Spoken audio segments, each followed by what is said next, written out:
I was baptized in 1964 on a Thursday. And the following Sunday, he was already taking roles during worship, like singing and praying. And we launched a project of multiplication of churches around the Metro San Salvador, metropolitan area of San Salvador. In 1994, approximately 13 churches were established in the metropolitan area. But in Dallas, we have a grandson. His name is Sam, and his Samuel's brother, Joel. They are the ones who got us to meet with Brother Paul. Samuel is the son of another preacher. His name was Luis Benitez. He already passed away. And that's how in 1994 we decided to concentrate on training and preachers training. Right now we are working with 5 congregations in the San Salvador area. Almost half of my entire life I have worked for the Church of the Lord, and I believe that I can, I believe and I'm confident that I will be able to continue to do this as long as my Lord will provide me at least 2 more years of my life. That's 2 years is all I ask. I ask for your prayers at your church in McKinney, so that God will grant me with this desire to continue to be useful and teaching and preaching. Blessings from the Lord for all of you from El Salvador. And Sam, hello, we love you. Yeah, Eli también. And Eli. And Shelly. And Shelly. Shelly. La ayuda alimentaria. My name is Miguel Arguera. He has been a member of the Lord's Church for the last 35 years. He went to the Baxter Institute in 1984, and in 1988 he came back here, and he saw the need of helping these kids due to the circumstances of the Civil War, that some of these kids were in a very serious need to survive and to go to school, and that's how the program started. Para ellos es fundamental tener la seguridad que tienen los alimentos. The most important thing for these kids is food. Some of the families do not have food. For the kids to know that there is something to eat is very important. Más representativa, no para cualquier niño, sino para niños de la iglesia. They do not have more kids in the program because of lack of funds. And he understands those who are sponsoring these kids that they are doing it, but he wishes that there will be more sponsors so that they could be more kids and more support for so many other families that are not able to get help. Y al tener escasos recursos se les hace más difícil por la situación económica que estamos pasando en ese momento.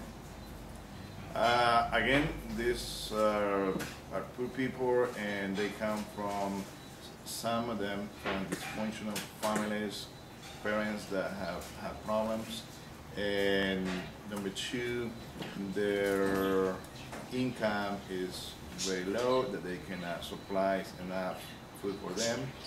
And another factor is that they have a lot of kids, in some families more than 4 or 5. So all these factors put these kids in a situation. Tener aunque sea una fotografía para saber quién es el benefactor y poder agradecerle más directamente a él, sabiendo quién es la persona.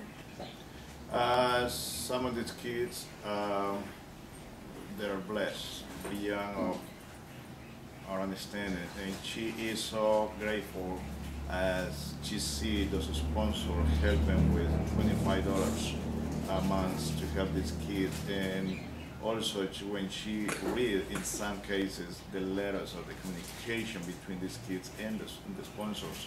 Some of these kids wish that they could meet their sponsors or have at least a picture from them to get more in touch with their sponsors, to say hi, to hug them.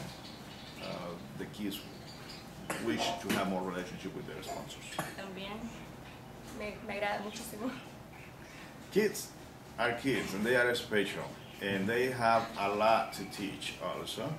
And for me, it's just fun to be around them, in the middle of them, and play with them, work with them, and I just feel sometimes that I'm one of them too. Niños a valorar lo que se les está dando. Y pues lo único que podría decirle yo es muchísimas gracias. I personally believe that this is a wonderful program, and I cannot say enough to these sponsors. We're dealing here with kids that do not have the best principal because of the dysfunctioning in their families, but she personally, she just wants to say thank you to each one of these sponsors. About this? James, here are about 20 what they call residential unit areas, and each one has 5,000 houses. So approximately there are about 20 total, 20,000 houses, which may be, you know, there are about 60,000 people in this Ciudad Real. And this is the walls of the building. For which church is this? Iglesia de Cristo Ciudad Real. And who's the preacher? Warner Toledo is the preacher. He's coming over here. You can get a chat from him. Yeah. Here he comes. See if we can get a interview here. Hacer prontamente las reuniones acá. Estamos. My name is Warner Alfredo. I'm the minister here with this church, and we are projecting ourselves with a church, a building in this location. El comercio entra y sale. This is a very good location because it's there of the circulation of business coming in, out, and also for all the residential units, people go through this street right here. We have 90 people right now. We have contacts through Bible course correspondence. We hold campaigns for a week. We had an average of 60 people each night, and 21 people responded and were baptized during that week. Baptisms last year were 30. We as a church go out to connect with the community, finding contacts and doing the follow-up. My name is Cesar Melgar. I am from San Vicente, and I have a wish to visit Baxter Institute in order to know about God and about the Bible. And my father had a dream. It was to be a preacher, and he was willing to go to Baxter Institute, but it was difficult for him because my mother was working in El Salvador, and we are a family of 5 members. And after that, I came to San Vicente in order to start another church, another work. It was the first time I was alone planting a church.